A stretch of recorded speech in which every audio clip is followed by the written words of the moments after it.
Ya, selamat pagi saudara sekalian, Bapak Ibu. Ya, kita seperti yang dikatakan akan membahas jemaat di Tiatira ya. Nah, sebelumnya mungkin saya ingin ajak kita review sedikit. Kita sudah bahas 3 jemaat, Efesus, lalu Smyrna dan Pergamus. Kalau jemaat Efesus, kira-kira itu apa yang Tuhan sampaikan kepada mereka, Bapak Ibu? Supaya mereka bertobat, memiliki kembali kasih semula mereka ya. Jadi mereka beribadah, mereka melakukan segala aktivitas rohani mereka dalam gereja, bukan cuma rutinitas, tapi juga dengan hati yang mengasihi Tuhan. Lalu di jemaat Smyrna, Tuhan mengingatkan mereka untuk tetap setia sampai mati, walaupun mungkin mereka mengalami namanya penganiayaan ya. Lalu di jemaat Pergamus, minggu lalu dibahas bagaimana Tuhan meminta mereka supaya mereka bertobat karena mereka mengikuti ajaran-ajaran sesat, yaitu ajaran Biliam dan ajaran daripada Nikolaus ya. Nah, ini yang sudah dibahas selama 3 minggu, dan hari ini kita akan bahas gereja di Tiatira ya. Nah, gereja Tiatira saya kumpulkan sedikit gambarnya Bapak Ibu ya dari internet. Mungkin kita nggak sempat liburan, belum pernah ke Tiatira, kita lihat gambarnya sedikit ya. Nah, ini ya sisa-sisa reruntuhannya ya, kota-kota Tiatira zaman kunonya ya. Nah, ini ada ada lagi. Nah, ini sedikit indah pemandangannya ya. Nah, Bapak Ibu Saudara, Tiatira ini merupakan sebuah kota yang kecil ya. Dia tidak seperti kota Efesus ataupun Pergamus yang menjadi pusat perdagangan dan keagamaan. Dia cuma kota biasa. Kalau di Indonesia mungkin diibaratkan seperti kota Malang, Cirebon atau Garut. Dia cuma kota-kota perlintasan yang kecil dan tidak terlalu padat orangnya ya.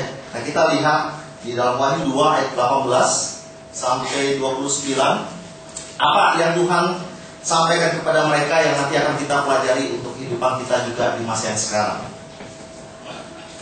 Wahyu 2 ayat 18 sampai yang 29 ya. Saya bacakan bagian ini buat Bapak Ibu sekalian.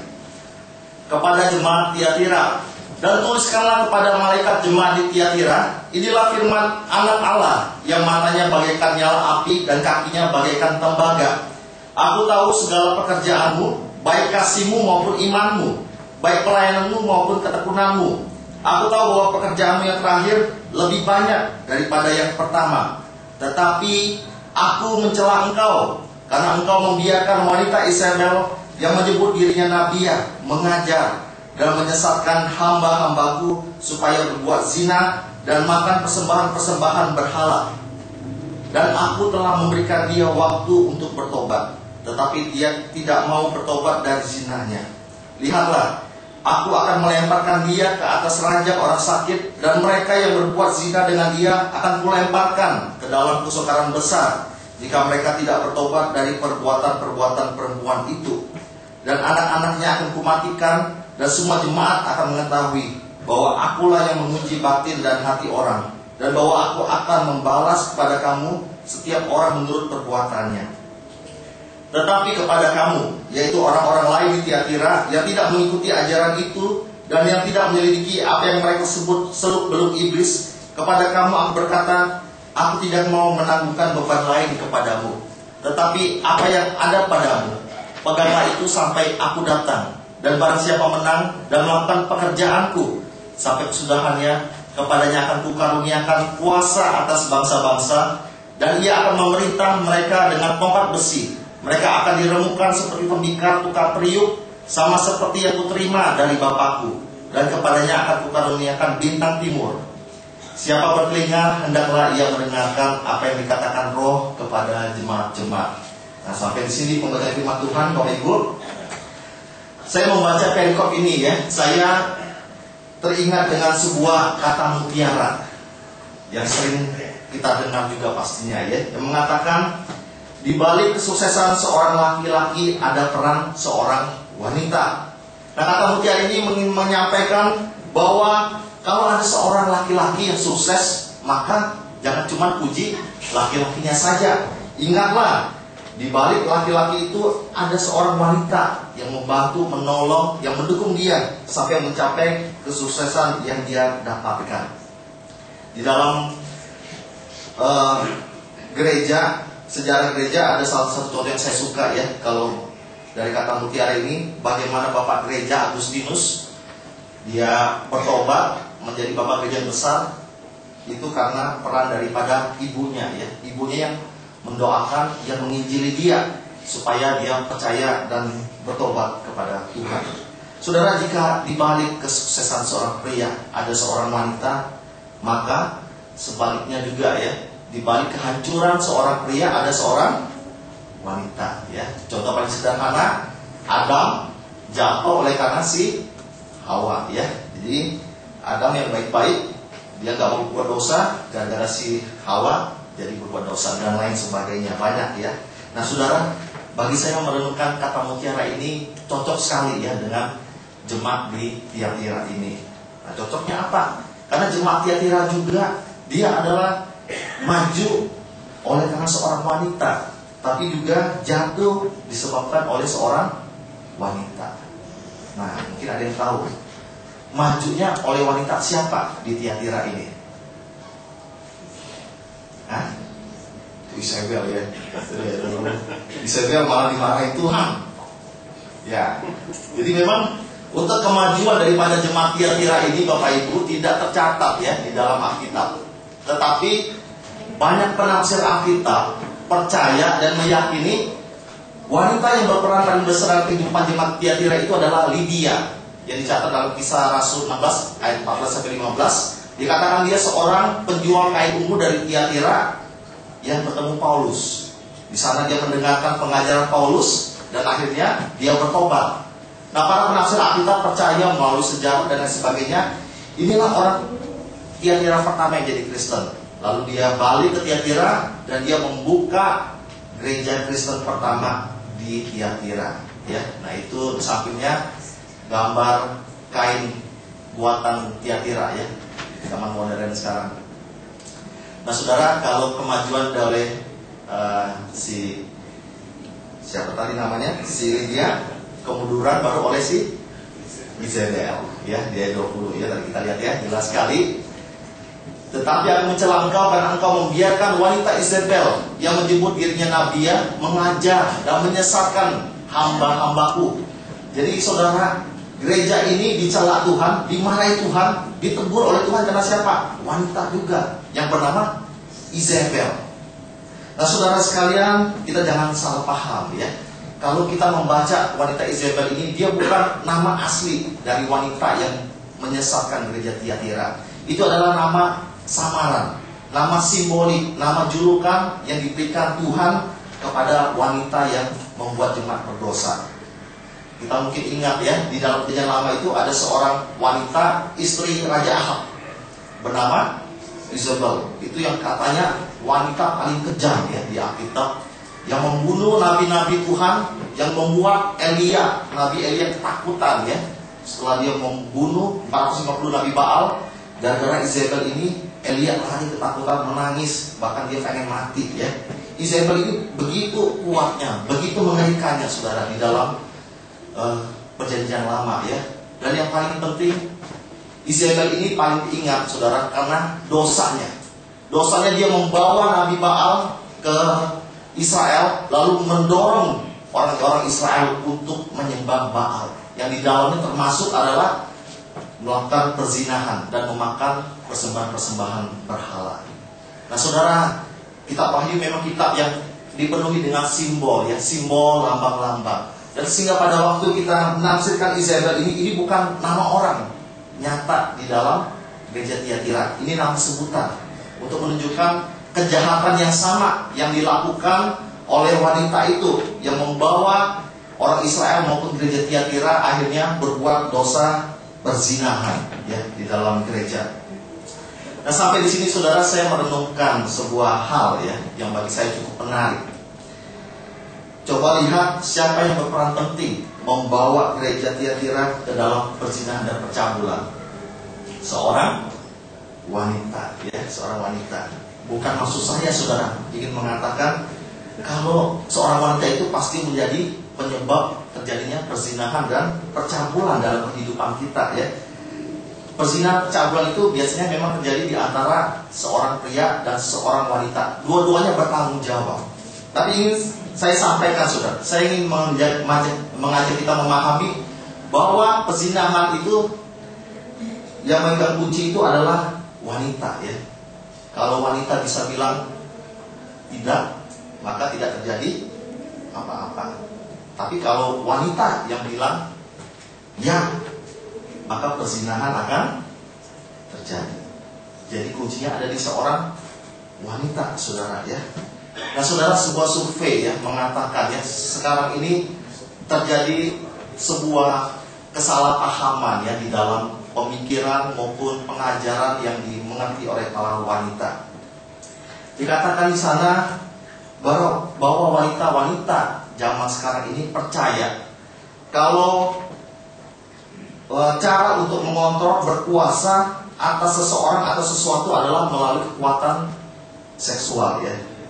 Jadi survei itu mengatakan, lihat di semua film, sinetron atau iklan, itu semuanya menonjolkan sisi seksual dan sensual, yang bahkan kebanyakan menggunakan wanita ya sebagai objeknya. Supaya apa? Supaya laku, ya.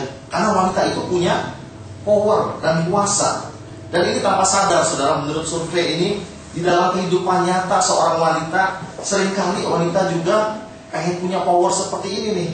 Pengen menguasai, mengontrol, dan memiliki apapun yang dia inginkan.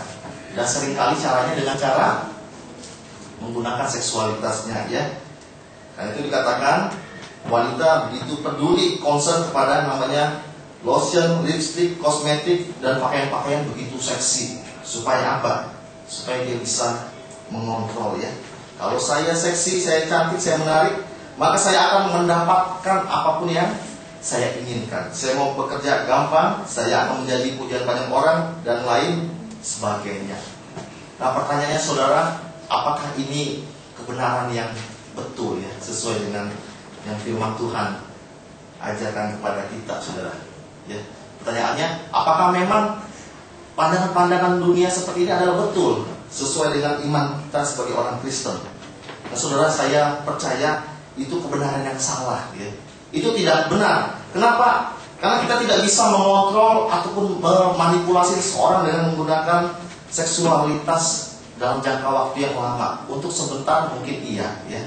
Waktu masih muda masih bisa, ya. Tapi sudah lewat masanya, sudah nggak bisa. Karena kita berpikir bisa mengontrol melalui seksualitas, lalu kita berikan seksual itu kepada laki-laki. Tapi sebenarnya kadang tanpa sadar, laki-laki itu bukan malah dikuasai kita, tapi dia memanfaatkan wanita itu, ya. Wanita pikir dia bisa mengontrol, tapi sebenarnya pada waktu dia menggunakan itu, si laki-laki sedang memanfaatkan wanita itu, ya. Sudah selesai, bosan, akhirnya dibuang. Nah, saudara, ini pemahaman yang saya renungkan pertama, ya, dari jemaat Tiatira ini, ya. Bagaimana perzinahan yang terjadi dalam gereja, dalam kehidupan kita, salah satu peran kuncinya adalah di wanita, ya. Jadi ibu-ibu di sini, apalagi yang masih muda-muda, atau juga yang pakai segala macam, ya, ingat, waspada, ya, kuncinya di ibu-ibu sekalian, ya. Nah, saudara, kalau kita lebih lanjut nih, kita balik ke dalam ayat yang ke-20 ini, kita bisa melihat rupanya kejatuhan daripada gereja Tiatira bukan cuma disebabkan oleh Isabel, tapi ada juga orang lain yang membuat gereja Tiatira ini jatuh dalam dosa, ya, sehingga Tuhan menegur, Tuhan mencela mereka. Ini kita lihat bagiannya. Ya. Boleh diklik satu kali lagi nih. Nah, ini, ya. Dikatakan sana, tetapi aku mencela engkau, ya. Jadi bukan cuma Isabel yang menyebabkan kejatuhan dari jemaat Tiatira. Ada orang lain. Orang lain itu adalah engkau. Engkau itu siapa? Bapak, Ibu, dan saya, ya. Orang-orang yang menjadi jemaat di dalam gereja Tiatira. Jadi kalau ayat ini kita bahasakan ulang, bunyinya mungkin seperti ini, ya. Tetapi aku mencela engkau, hai semua anggota jemaat Tiatira.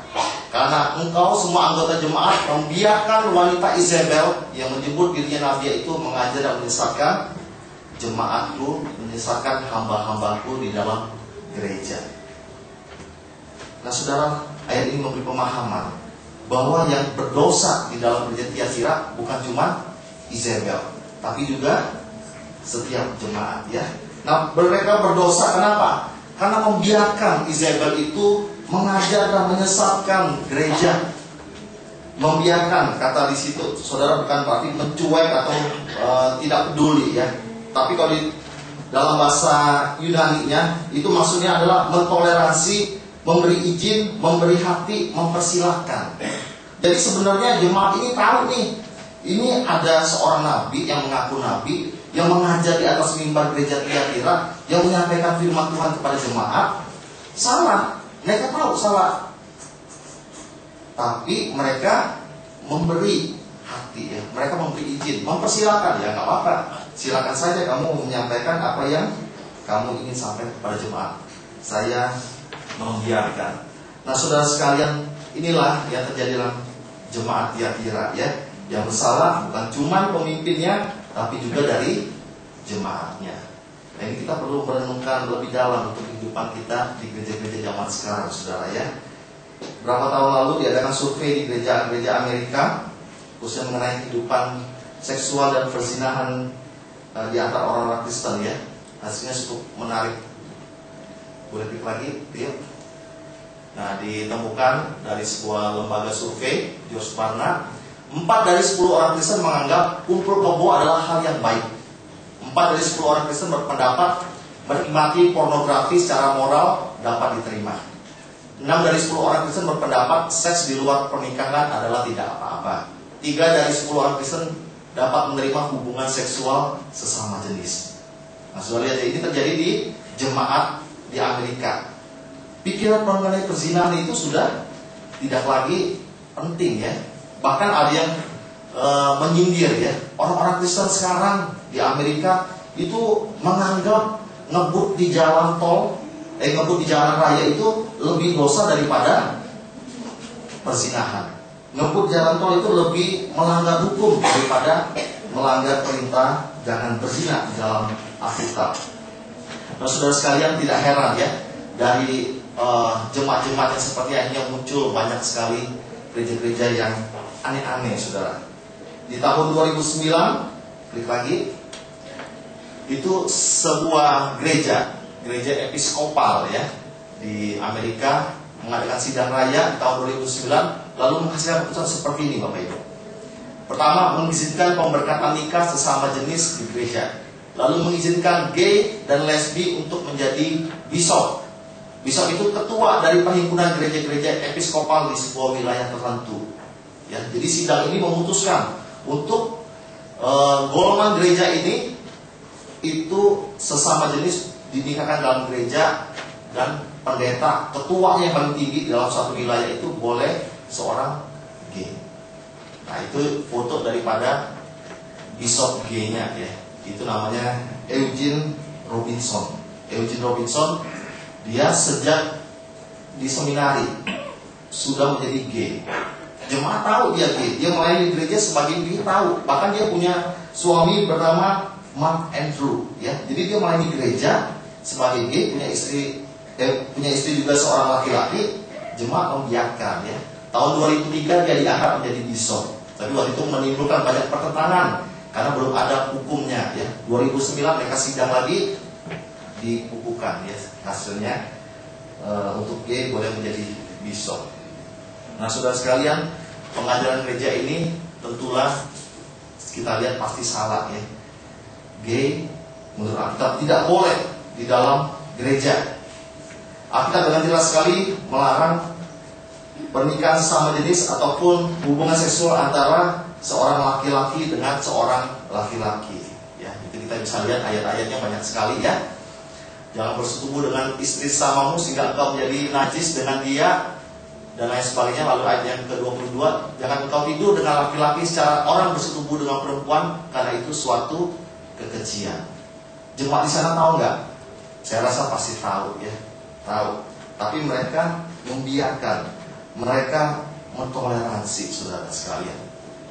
Nah saudara sekalian, firman Tuhan jelas mengatakan gay, lesbi, biseksual, transgender adalah dosa, ya, dosa. Namun saya ingin menyampaikan sedikit hal saudara sekalian. Walaupun itu adalah dosa di hadapan Tuhan, itu bertentangan dengan Alkitab, tapi bukan berarti kita harus bermusuhan dengan orang-orang gay, ya. Bukan berarti kita harus mengucilkan atau membuang mereka. Nah saya lihat di jemaat kita ini mungkin masih agak sedikit jarang berhubungan dengan orang-orang gay, ya. Tapi saya pernah lihat di sebuah gereja, itu ada kadang-kadang di dalam kebaktiannya orang-orang gay itu datang ke kebaktian dalam gereja. Nah saudara, pada waktu orang-orang gay itu mungkin datang nih ke Kalang Kudus, sikap kita memang tegas, ya. Gay, biseksual, transgender, semuanya itu dosa. Tapi saya mengajak kita juga melihat saudara, ya, walaupun mereka itu dosa, kalau mereka datang ke gereja, kita bisa menerima mereka, ya. Saya percaya di dalam gereja adalah tempat di mana justru orang berdosa itu datang, mereka mendengar firman Tuhan, dan kita rindu mereka dijamah Tuhan, ya, bahkan bisa bertobat, akhirnya bisa memiliki gambar diri yang pulih, yang benar, akhirnya mereka menjadi orang yang normal kembali. Ini saudara, ya, mengenai gay. Nah untuk jemaat episkopal kita balik lagi, ya. Untuk jemaat episkopal ini agak sedikit berbeda. Mereka memang mentoleransi, tapi selangkah lagi mereka berjalan lebih ekstrim. Bukan cuma menerima, tapi juga menganggap gay itu bukanlah dosa, ya. Nah saudara, saya bayangkan lah, ya, kalau kita mungkin yang melihat situasi seperti ini pun bisa merasa, ya, wah ini udah benar-benar gak beres, ya, ini salah, ya. Apalagi Tuhan, ya, Tuhan melihat ini jemaat Tiatira itu hal yang memang dilarang. Berzina gak boleh, tidur dengan istri orang, melakukan hubungan sebelum pernikahan gak boleh, tapi gereja itu mengajarkan boleh. Tuhan murka saudara. Dan kita lihat kembali bahwa ini bukan cuma masalah dari pemimpinnya yang mengajarkan, tapi juga dari jemaatnya yang memang pengen, ya, yang memang menyetujui, yang memang mendukung pengajaran daripada pemimpin-pemimpin gereja mereka.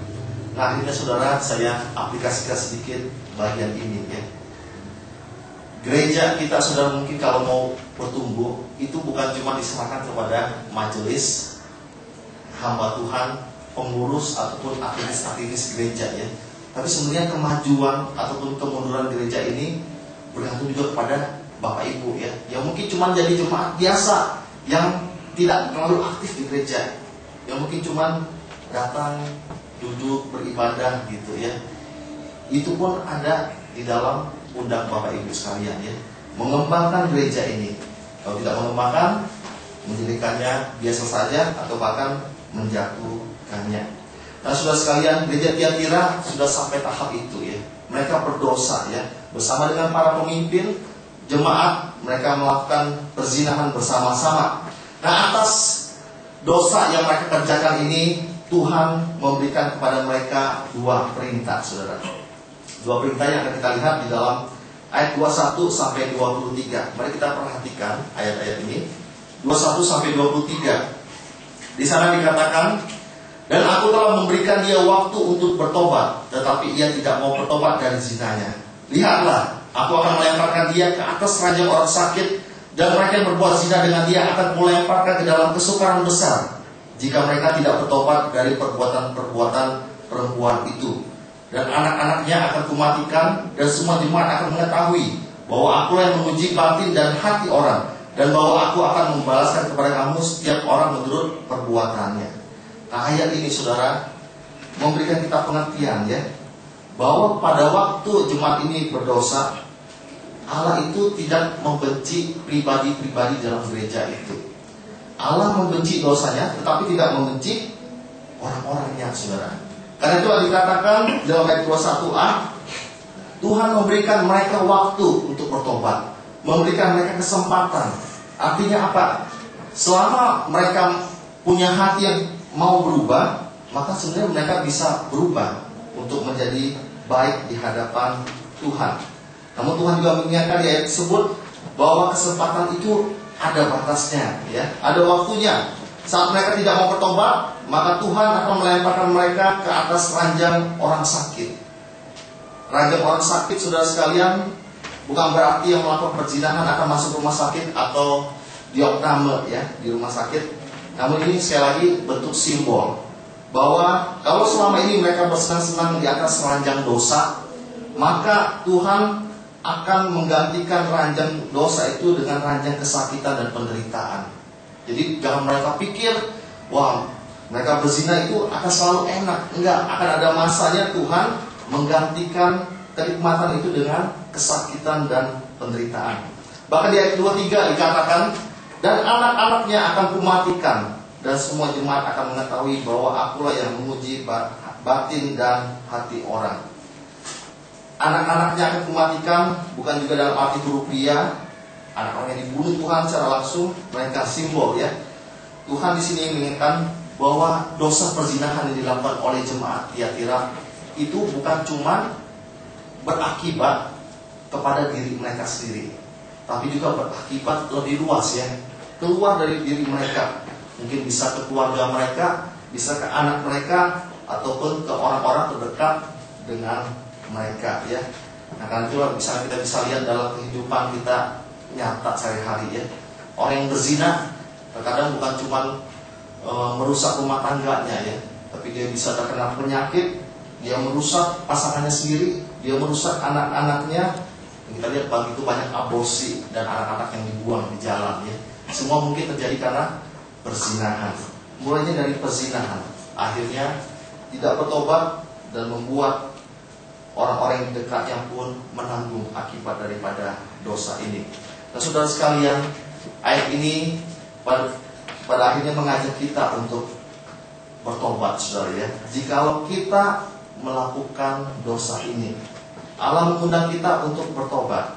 Tinggal pilihannya di kita ya. Kita mau menerima atau tidak menerima kesempatan ini. Kita juga jangan berkata, oh sudah terlambat untuk saya untuk bertobat. Belum terlambat. Selama masih ada waktu, selama belum dihukum Tuhan, selama kita belum meninggal, kita masih ada kesempatan untuk bertobat ya. Nah itu perintah yang pertama saudara pada jemaat yang berdosa ini. Lalu ada yang perintah kedua, terdapat di dalam ayat ke-24 dan 25 ya. Nah saya bacakan pada kita lagi. Tetapi kepada kamu, yaitu orang-orang lain di Tiatira, yang tidak mengikuti ajaran itu dan yang tidak menyelidiki apa yang mereka sebut seluk-beluk iblis, kepada kamu aku berkata, aku tidak mau menanggung beban lain kepadamu, tetapi apa yang ada padamu, peganglah itu sampai aku datang. Jadi kalau yang pertama tadi perintah bertobat, itu ditujukan kepada sekelompok jemaat Tiatira yang melakukan dosa perzinahan. Nah sekarang ini adalah perintah untuk menjaga kekudusan kepada sebagian lagi anggota jemaat yang belum berdosa ya, yang masih menjaga kekudusan mereka. Tuhan bilang tetap jaga. Nah saudara sekalian, di sini memang tidak dituliskan ya bagaimana caranya menjaga. Cuma saya membaca, saya berpikir, saya merenungkan saudara dari berbagai hal saudara ya. Saya ingin menyampaikan mungkin ada 3 hal nih menjadi usulan bagi kita untuk dapat menjaga kekudusan kita untuk tidak jatuh dalam dosa perzinahan. Yang pertama adalah menjaga mata kita. Boleh klik lagi? Ya, menjaga mata kita ya. Jadi seperti Ayub, ini saya ambil tokoh Ayub, dia berkata kalau dalam bahasa Indonesia, aku telah menetapkan syarat bagi mataku, masakan aku memperhatikan anak darah. Nah bahasa Inggrisnya itu lebih bagus saya lihat ya. I made a covenant with my eyes not to look lustfully at a girl. Ya, kalau diterjemahkan, aku membuat perjanjian dengan mataku untuk tidak melihat dengan nafsu kepada seorang wanita. Ya, aku menjaga mataku. Nah, saudara sekalian, hal yang pertama yang tidak kita kerjakan untuk menjaga kita, ya, untuk tidak dalam perjalanan adalah menjaga mata kita. Kita membatasi, ya. Apa sih yang kita lihat, apa yang kita tonton, apa yang kita selalu pengen lihat gitu ya. Sebuah pepatah mengatakan kita bisa tertolong ya, kita bisa lepas pada waktu pandangan pertama, tetapi kita terkadang tidak bisa mengontrol waktu pandangan kedua ya. Pandangan pertama kita bisa kuat, tapi pandangan kedua itu sudah karena tidak bisa kita mengontrol lagi hawa nafsu yang ada di dalam diri kita. Nah, saudara sekalian, ini yang pertama ya, menjaga mata kita. Lalu yang kedua adalah dengan menjaga pikiran kita. Menjaga pikiran kita adalah maksudnya saudara kita membatasi ya, apa sih yang kita pikirkan, apa sih yang kita ingat di dalam pikiran kita. Nah, misalnya yang pertama, saya bagi 3 ya bagian ini menjaga pikiran kita. Pertama, kita harus menjaga pikiran kita terhadap mungkin ingatan-ingatan dosa kita di masa yang lalu ya. Hal-hal dosa yang kita dulu mungkin pernah lihat, yang pernah kita kerjakan, orang-orang yang mungkin dekat dengan kita yang membawa kita kepada dosa, itu kita perlu lupakan ya. Jangan lagi dibawa dalam pikiran, tapi kita lepaskan saja. Jangan beban pikiran kita itu dibebankan lagi oleh orang-orang tersebut. Itu akan membawa kita bisa jatuh lagi ke dalam dosa. Lalu yang kedua, saudara, menjaga pikiran kita itu dengan menetapkan ya, dengan tegas dalam pikiran kita bahwa ada hal-hal yang bisa membawa kita ke dalam dosa perzinahan. Nah, saya melihat misalnya seringkali orang berpikir ya dalam otak mereka, oh nggak apa-apa lah saya pergi main nih sama ini suami atau istri orang lain, oh nggak apa-apa lah saya jalan sama dia, ya. Nggak apa-apa lah saya chat sama dia, saya BBM sama dia, saya nggak ketemu kok sama dia secara langsung, kami cuma teman kok dan lain sebagainya. Ini tidak merusak hubungan kami kok, ini semua rahasia kok. Nah, kadang-kadang pikiran itu saudara ya membuat tipuan dalam diri kita. Kita mempercayainya itu nggak apa-apa, itu nggak masalah ya. Tapi pelan-pelan kita akhirnya bisa juga jatuh ya, terbawa kalau kita tidak menjaga pikiran kita. Nah, yang ketiga saudara, waktu kita menjaga pikiran kita ya, kita perlu untuk mengatakan secara jujur di dalam hati kita, pikiran kita ya, bahwa kalau kita sudah mulai tergoda, pada waktu kita sudah mulai masuk ke dalam namanya jebakan daripada perzinahan, maka kita perlu ya bilang secara jujur dalam pikiran, saya tergoda. Nah, pada waktu itulah dikatakan, kalau kita sudah jujur, maka kita bisa mengambil langkah yang lebih tepat untuk menghindarinya. Yang terakhir saudara, pada waktu kita ingin menjaga kekudusan kita, ketiga adalah lari ya. Lari sebuah hal yang simpel sekali, yang kalau dalam akidah itu banyak sekali ya. Yusuf pada waktu digoda oleh istri Potifar, dia lari ya. Dia lari dari cobaan itu. Nah, demikian juga kita saudara. Setiap mungkin ada godaan yang datang hadapan kita, kita perlu menjauhinya ya. Lari, jangan justru dekatin, tapi kita meninggalkan hal-hal yang dapat membawa kita ke dalam dosa. Nah, sudah sekalian sampai di sini ya. Kita sudah merenungkan nih jemaat di Tiatira, dosa mereka dan apa perintah Tuhan kepada mereka. Sehingga kita merenungkan sedikit ya. Kira-kira saudara di dalam, kalau kita samakan dengan jemaat Tiatira, kita itu masuk golongan yang mana? Golongan yang perlu bertobat atau golongan yang perlu menjaga kudusan ya. Nah, apapun itu saudara, golongan saudara, marilah kita datang hadapan Tuhan, kita meminta pertolongan Tuhan ya, daripada Tuhan Yesus kuasanya untuk dapat melindungi kita, memperbaharui kita, dan akhirnya membawa hidup kita juga berkenan di hadapannya. Mari kita tutup kepala kita sambil berdoa.